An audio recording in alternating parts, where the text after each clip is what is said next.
goeie rentmeesterskap.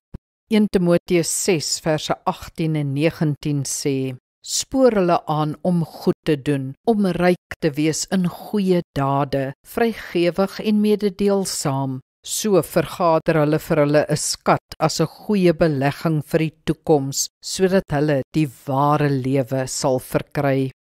Hoe om bedelaars te benader is 'n algemene vraag onder Christene. Die kwessie maak baie Christene egter ongemaklik of sommer kwaad. Die armoede is immers geweldig en baie is op straat as gevolg van hulle eie swak keuses.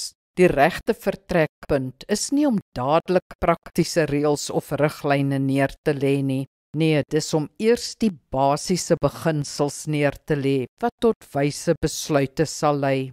Die eerste beginsel in die verband is die van rentmeesterskap. Ons moet radikaal afsien van die gedagte dat ons geld is.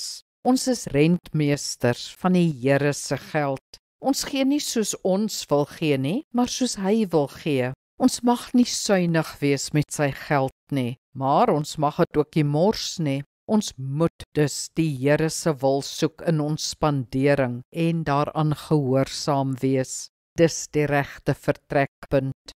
Kom ons bid saam. Hemelse Vader, gee my 'n gesonde afstand teenoor geld. Dis u geld.